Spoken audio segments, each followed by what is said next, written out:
not be healthy genes, but the environment where the teen is, where the adolescent is growing, can be a risk factor of developing mental illness. So why identity is important? Because it's where now they form their values, they become committed to who they are, they form priority. And when there is a healthy attachment, they'll be secure. From the research that was done by Bowlby is the one who discovered the attachment theory. If the child had secure attachment with the caregivers, and remember it brings naturalness, they'll be secure to explore the world in a safe space. They'll be feeling free. But if there's insecure attachment, it comes to the negative emotions of being fearful, of being avoidant, of not wanting to do things because you are not able. And it grows with people pleasing tendencies and seeking validation. The challenge is when we come to peer pressure at this age, conforming to their peers becomes a major thing. If they have peers who are not accepting them, it will affect them so much. They'll develop negativity. It will be now a source. Remember, any negative emotion, it is a source of your mental well-being. So that's why it's critical. At this stage, why I love this stage is because it's when we are forming adults. These adults are going to mix with other people. They're going to be our leaders in charge. They're going to be our political leaders, our teachers, the bosses of our children. So if we take care of your child alone, as is growing atamit na huyo mwingine, and they'll also get married. So what kind of a relationship would you want your children to have? That is why it's very important. It's very important for that. So what is mental health in adolescence and why does it matter? So from mental health is looking from the WHO definition is a sense of psychological well-being, social well-being, emotional well-being. Okay, and all this it will influence our feelings, our thoughts, which will be seen by our behavior. Okay, which will be seen by our behavior. So the behavior defines if somebody is well or not well. And remember, sometimes mental health, adolescents who've been growing in families who have mental health symptoms, if the parent had a mental health, that adolescent, by the time they are 19 or 18 years, they'll also develop a mental health symptom. Why is it? They become at risk. So in all the researches, all the adolescents, the major mental health illnesses in adolescents. And remember, a mental health is not a fact that will make you not achieve your potential. As you get the definition of health from the WHO, it says whether or not you are sick, it does not mean that you are not sick. You can have your mental health still, even if you are sick, because stress is a normal part of our daily life. So how we navigate this stress is what can build you or break you. Okay. So in most of these cases, most of the adolescents, it's a transition period. They are still under their parents. There's that stress and transition of conforming to their peer pressures. And again, there's educational anxiety. I remember some have not had an opportunity to go to school because of so many reasons. Some maybe are living in refugee camps. Some are growing up with medical conditions like HIV. There's the chronic heart diseases, the developmental disorders, the intellectual inability. Most of them at adolescence, they start to discover, why am I different? So if they discover themselves in a space where they are not able to express themselves fully, it becomes a worse risk of developing a more worse mental health illness, a fully fledged. And before it becomes a mental health disorder, it has a criteria that has to be reached. And majorly, it distracts the occupational and social functioning. So for the adolescent, occupational and social functioning is education or their daily activity. Because regardless of the situation, it does not hinder you from reaching your full potential and thriving. So from the WHO and all the other all the other researches that have been done and what I've also experienced, I'm affirming the research are evidence based. Anxiety is a major mental health symptom. So, what is anxiety in adolescence? It can be so many things. It can be either general anxiety, it can be illness anxiety, it can be comprised of what I've said about either the body, either the family issues, educational, but mostly you find it's educational anxiety and also family. Things that happen in the family gives them anxiety so much. So anxiety, the component of anxiety is fear, and it begins with stress. Things which people can't control, or also which they don't have control over them, but they also don't know. And whenever you're having an adolescent, you'll find sometimes the anxiety becomes so much. So they'll also come in hospital. Sometimes they miss school. They'll be brought in the hospital. Like this child is only, they said anajifanya because they're coming with somatization, headaches, um, gastritis, leg pains. I've seen others who can't walk. Ideally, they get so, the fear becomes so much until they can't walk, their voices disappear. That is, it's reality that I've seen. I'm affirming the researches that have been done. So even if you do a screening for anxiety, you'll find anxiety is high and depression is high. So what do they do with that? So you'll find most of them have unhealthy coping mechanism. Unhealthy coping mechanism. So which all these things I've done, I've said before the adolescence, okay? And even the statistics says 1 out of 7 between 10 years to 19 years, because maturity stages have decreased from 10 years. In our ages, as a millennial, it was from 14 years. Now, puberty starts at 10 years. At 12 years, ladies are already menstruating. At 12 years, the boys are already broadening their shoulders.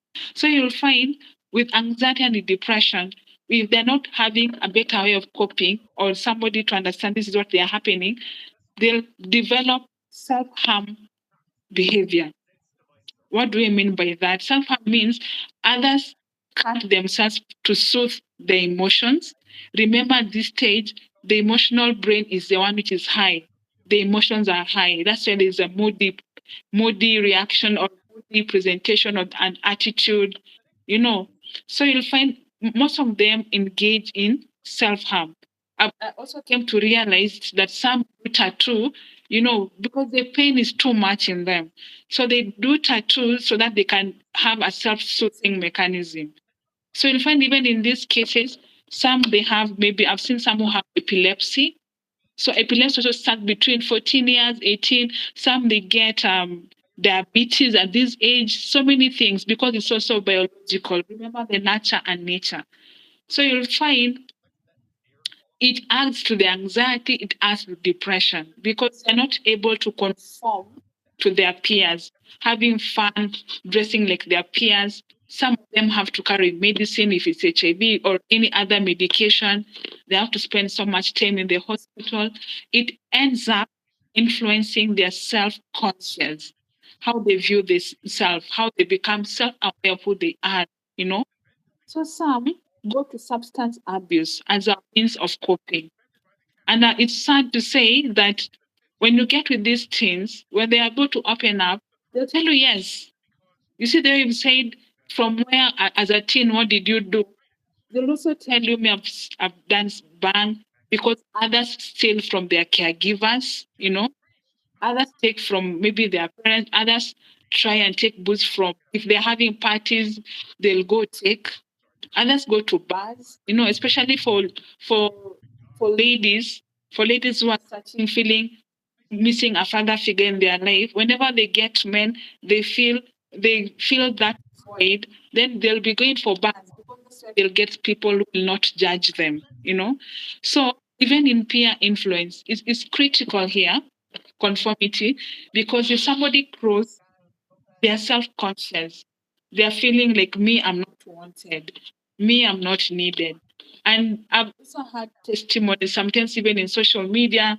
There's a guy who once I heard them in, is it Shajar Lulu?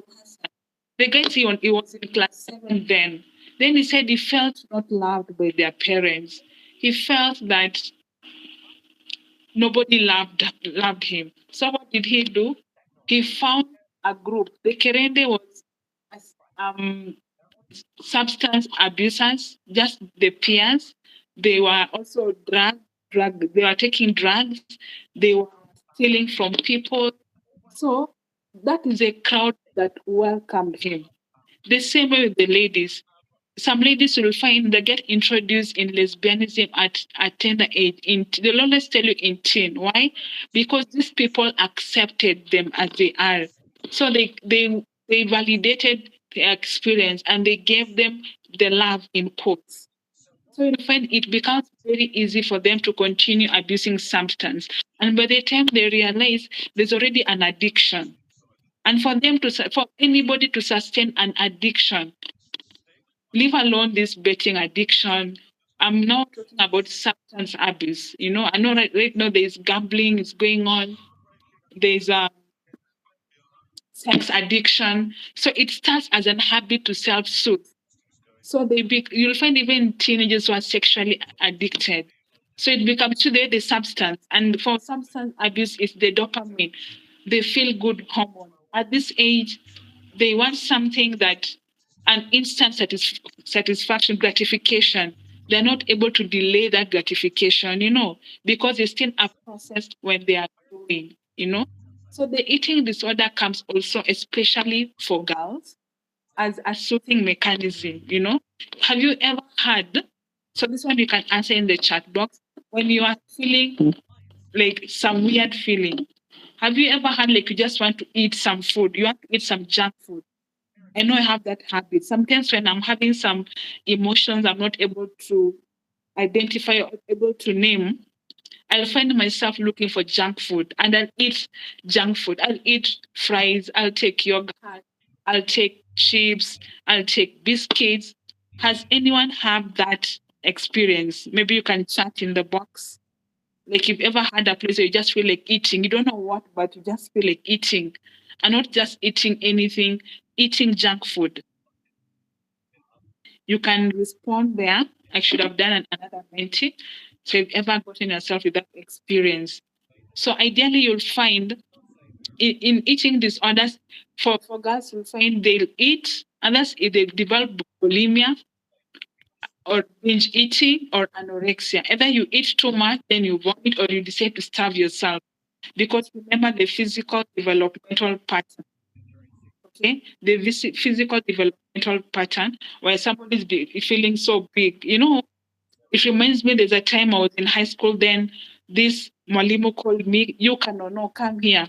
So that thing, it had an impact on me. Like, because I used to feel like, "Kweli, how kanono am I?" That Mwalimu had called me kanono. So how we also perceive with the people around us. That's why we need to do this for us. And even in this, you'll find um, social media. Social media was brought by man. I believe anything that is created by man can be regulated, because you'll find in social media there is a lot of information in social media. People, people want anything just by a click. So there's a way of how I should look as a person in social media. And nowadays there's AI. So somebody will put an AI image of where their desired place. So a teen will see a teen with this and desire to have that. So I will feel like I'm not conforming. It becomes a stressor to that teen. But yet I say even social media, because right now we are using social media to bring education, you know, and it's good because it's May Mental Health Awareness Month. So social media can be a tool to bring good, and we can also use it as a tool to bring a difference in the societies we live. It only depends on how are we using this social media. Okay, so ideally you'll find also there is conditional validation. So you'll find like if you achieve good in school, there's a validation, you are the best, you are given a prize. It's good because it's motivating, but sometimes Even how we do it, we can ask ourselves, how are we doing this validation? You know, have we developed them to a capacity where they can say, this is it's not only a validation based on what I have achieved, but based on who I am, whether or not I have achieved, I have done that effort. Okay, so this one I'm saying in quotes because I'm feeling I don't have any other word to express it. We can see how are we doing this validation. Okay, how are we doing this validation? And so family, because family becomes the first point, family becomes the first point where any person comes from because it's a family where there's a value system. So I don't know, you can put in the chat like the adolescents you've seen, you've come encountered. What is that unique thing that you have discovered, you have seen? I remember there's a generational gap. There's Gen Z, there's millennial. We are having Gen Alpha. Gen Alpha right now, I think they're 11 or 10 years. And the Gen Z, the adolescents we are having, they're daring, you know, they want quick things. So family is where the values come from. Apart from family, the family comes with culture, the cultural value, and it's an ecological system, according to Prophet Brana, because the family becomes first, it's the single unit.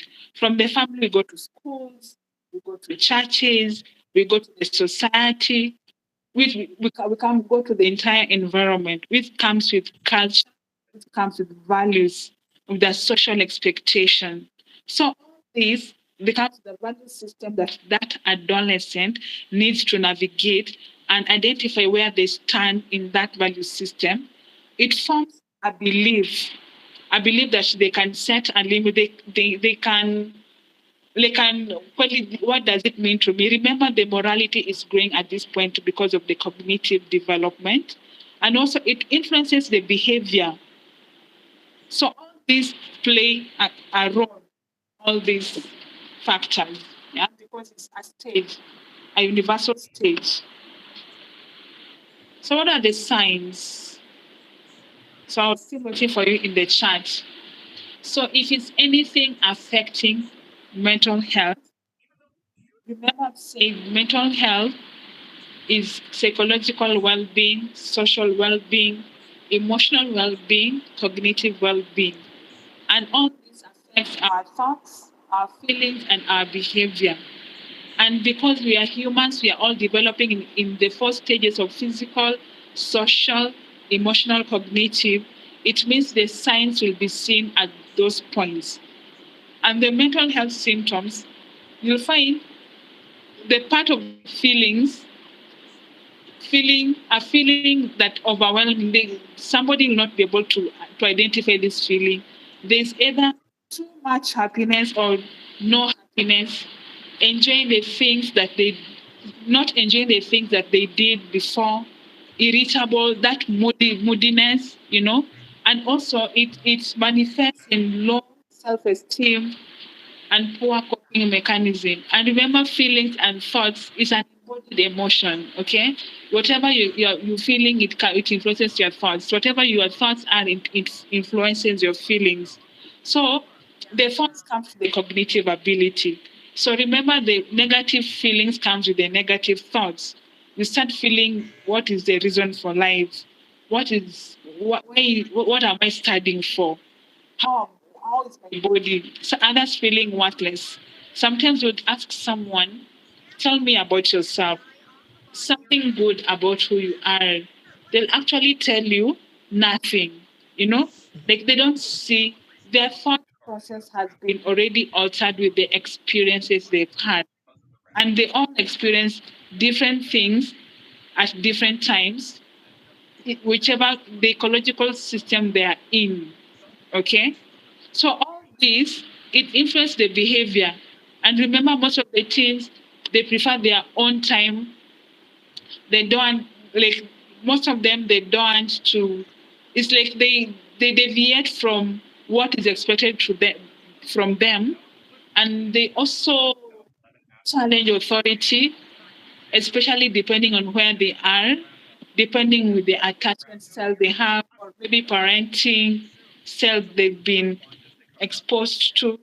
So they'll also maybe um, decline, their studies will decline. They'll not see the interest of studying anymore, the career goals or educational goals.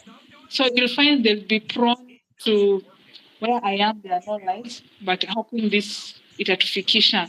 So they're not doing the things that they used to do. So they'll also have difficulty in concentration in class. You'll find they'll be involving in risky behaviors most of the time. They'll be in deviancy.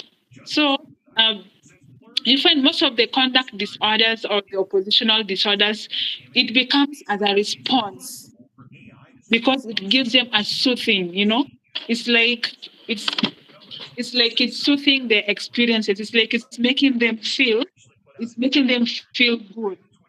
So they'll also break boundaries and they become aggressive. I'm not saying it is general, it's unique depending with the cultural expectation or appropriateness of where they are. And physical symptoms, most of them you'll find somatization, you know, difficulty in sleeping or staying awake or sleeping too much, not eating, weight loss, there is no morale, there's procrastination. Sometimes they go to the hospital, then there's no sicknesses which is found. So they happen. It happens. It happens. And all this, it has risk factors. A risk is something that is predisposing you to a condition, to get something maybe that it was not to be, but it can be a risk. And a risk cannot happen if there's help in between. Okay. So you'll find there's biological factors. Biological factors is the family. I think before then I had mention of the family. I had to do- I had to I had to go to a previous the mental health interest there. So biological, you see, biological is the nature and nurture genes. So, and it can happen in prenatal development, either preterm birth or the genes. It's usually not the genes that get sick, but if you have a predisposing factor of the genes, when you become in a vulnerable situation or adversity or experiences, even if it's traumatic experiences, you can be vulnerable to that. That is why it comes with environment. So biological and environmental is like the nature. Environment is the environment that they live. Biological also comes with attachment styles, and environment can be also schools, the ecological system. So they intertwine. So you'll find also most of the time, even if you go to the hospital for any sickness, they'll ask you, is there anybody in the family who has history? Okay, who has history of any condition? The same way with mental health, there'll always be is there somebody in the family who has a psychiatric history? There can be somebody with a psychiatric history, but you don't get the condition, but you become predisposed depending with the state which you are at that point. So in adolescence, it becomes risk because remember, it's a stage of transition. And in transition, so many things happen that they want to have discussed. So they become at risk of developing mental health illnesses. Okay. So having said that, how can we promote well-being? How can we promote well-being? Remember, it's a vulnerable stage. It's a vulnerable stage that is all of us. And that's why I said it needs an ecological approach, more of a public health need. Because the family becomes one single unit, but the family forms a community. Remember, they are how it is called extended relatives. Their school from home, you'll go to school, you'll go to church, you'll go to work, you'll go to the society, you'll go to the entire apart from the society, and each society comes with the value system, with the social expectation, with the need to conform. So promoting well-being is paramount for all of us. Okay. And How can we do it? That's why we are building resilience to promote their well-being. We build resilience, and there's psychosocial intervention. So this one has been done by a guideline by there was a WHO article guideline for helping helping adolescents thrive. So helping adolescents thrive is regardless of the situation. So they did a research. They did a research in knowing either adolescents in vulnerable situations, adolescents who are in happy environments, adolescents who are in humanitarian grounds. They also did a research in adolescents who are vulnerable, special population. And I'm also happy to say that even in Kenya, last year, but one, there's an adolescent summit. So they also presented, I think, mind skills. They presented a research that they did in different parts of the country. I think it was also in Mombasa, where the psychosocial intervention helped the adolescents develop resilience. So the ones who had exposure to the psychosocial intervention, they were able to persevere. They were able to become self-aware of who they are. They were able to have better decision-making skills. They were able to handle their stresses in life. And how is that? Building resilience is what also um, it means as they are cracking that stage. Remember, regardless of the situation where they are, the environment where they are, there needs to be identity achievement, regardless. And helping adolescents thrive, regardless of the situation, regardless of where they are, achieve their dream, live their full potential. That is what is called thriving, you know. And I'm also happy, something I'm happy about with CBC is even in the educational setup, in promoting well-being of the adolescents as part of the community and ecological system. They introduced life skills training in schools. So is it JSS? So JSS nowadays are taught these psychosocial interventions, only that I don't know how they applied. Are they taught as lessons that you need to pass or things that you need to do as a person to navigate their lives from that point to adulthood?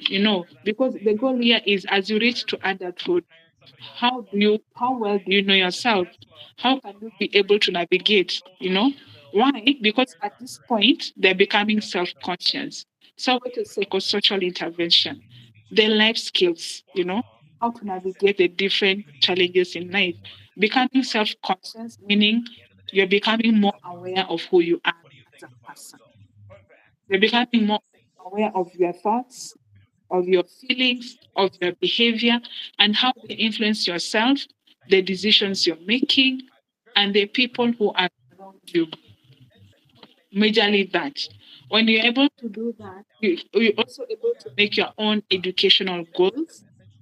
You are able to choose career. I know from 16, 15, 16, they're not able to make the career choices as they want. They're still navigating, they're still exploring, It's okay, it's a universal experience. But as they are growing, they're able to choose right subjects, choosing the right friends. Remember, morality is also growing. That is why part of the intervention, there's stress management skills, there's decision making, critical thinking, there's building assertiveness, because remember, at this age, conforming to their peers. So if they're able to conform to their peers, then they need these skills to navigate. That even if my peers do not me to be how they are, I can be able to make my own choice. I can be able to make my own choice. Yes, mistakes do happen. There's that influence. Even us as adults, sometimes we make mistakes. Sometimes we fall short of our goals, but it doesn't mean that nobody can rise up. So in this, remember, there are teen pregnancies. So even if somebody chooses, yes, I've gotten pregnant, enough met young girls who become pregnant, but the environment which they are living in, they can either make them choose to pick themselves up or just be crushed again. Okay. And also in these cases, why the psychosocial intervention is evidence based. It's how now they are able to navigate how they are, the decisions they are making, learning their consequences. And remember, as I said, they can test. They can test your limits. So learning by learning, by the social, Albert Bandura discovered this theory of social learning where they copy what other people are doing. So they can choose to copy their peers or they can choose to copy their adults, depending on where they are. That is why as a community is important. They are watching us. They are watching us. And in this, they need to reach a moment where they're self efficacious, where they can be able to stand by themselves, knowing that if I make this decision, I have this consequence, you know? So that is why in most cases, whenever you hear, I know for Jua Kuchamiri, we do the life skills training. That's what we do as character coaching, because they become a peer who are responsible for their own peers. So as peers, they can be able to help each other form a responsible decision. How do they do that? Like maybe in holidays, get them in this life skills training. Whenever you hear any of those, please join them. If there's a community service, at least I love what some schools are doing. Whenever some schools are closed, the children or the students are told they have to get for community service, do community service, then give a report. It's a way of instilling responsibility, of instilling discipline, of making them see the other side of the world. You know, sometimes going even in children's home, going to visit other sick people. It's a point of them knowing life is not the way we think it is. It's opening their mind and allowing them to explore a different world. That is why it's important. Okay, that is why it's important. And in as I'm closing, as I'm closing, I would say adolescence is a stage. It's a universal stage. It's unavoidable. It's developmental and it's a universal experience for everyone. Mi naona for me personally pengine sikukuwa adolescent, but yes, kama nimefika mahali nimefika, then I must have passed through that stage. And mental health also, it's a universal experience because it's our daily life, how we see the world. And how we see the world is depending on the exposure we have and the world, how we see it. And sometimes it's really bad. It's true. It's really bad because even as adolescents, maybe they also go through grief. They also go through sadness when they lose their friends, when their peers are not validating them. You see, it's a grief process. So it's also a loss and it affects their daily living. So how we help them navigate that matters a lot so that they can build the resilience they need. So that is why at this age, we need to prevent and promote their well-being so that we can form people in society, people who can stand by values, people who can be able to have a positive effect of other people, regardless of where they are, regardless of where they are. Because we've seen their risk factors. They can be orphans, they can be nomad in their environment, they can be living in adverse areas, in poverty stricken areas, in families that have substance abuse.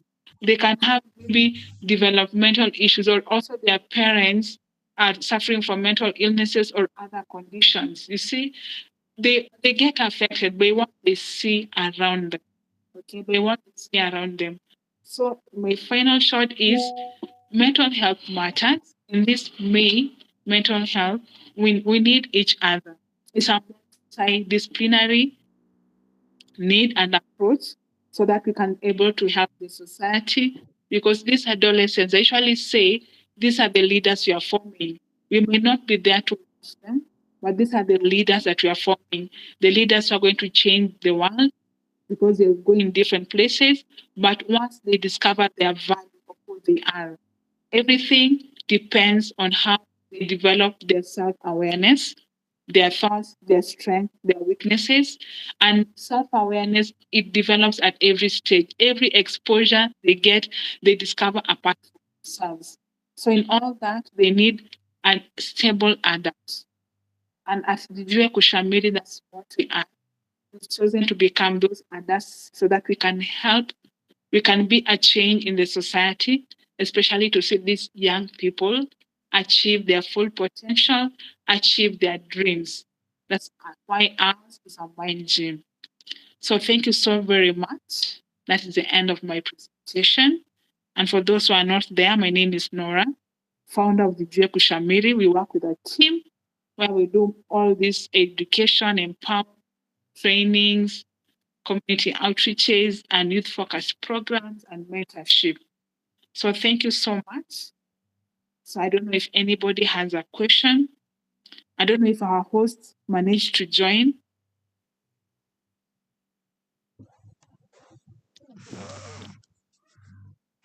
Thank you Uh, very much. thank you for the wonderful presentation. I think when it comes to adolescents, most of us were listening in and especially when you were talking about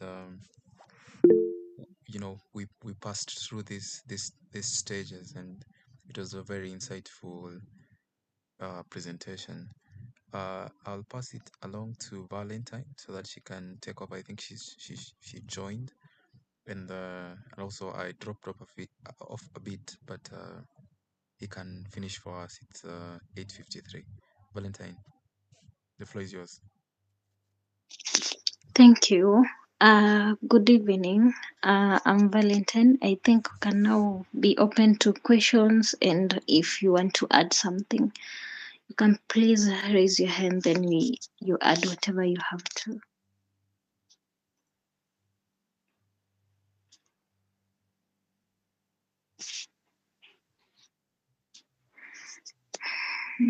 Anybody who has anything to add?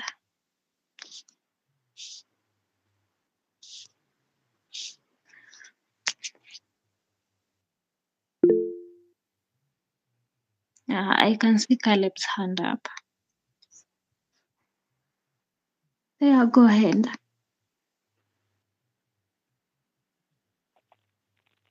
Okay, thank you. Thank you for the opportunity.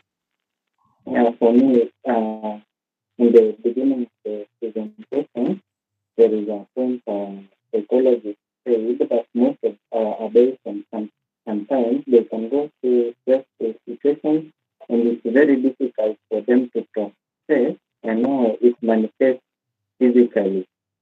Unapata somebody now is having some abdominal pain, headache, and uh, now the adolescents cannot be even be able to work because of the mental issues that they are having.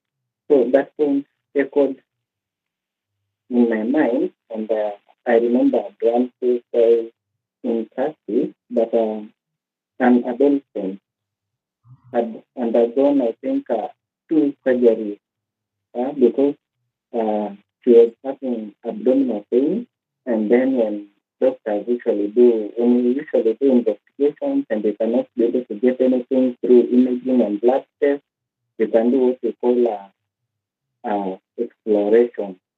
Yeah, laparotomy. So we open the abdomen to just see whether we can be able to see anything that is causing that pain. So this adolescent, she was in form two. She had undergone that surgery twice and nothing was found. In fact, the second time when they couldn't find anything, they removed the appendix, thinking that maybe the appendix is the one that was causing the problem, but it was not the appendix. Now, when we were interrogating her, we found out that since she joined from one, she never left that place, she never left the environment, she never left the teachers, like she literally left nothing to do with the school that she was in.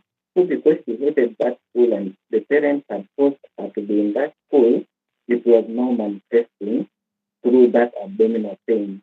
And now she had undergone surgery for no reason, with no indication, while the issue was really mental. But after it was discovered this was, she was helped out. So it is a message unto us that as much as at times I don't know. We usually tend to think that maybe when this adolescent someone is complaining of something, maybe they are pretending.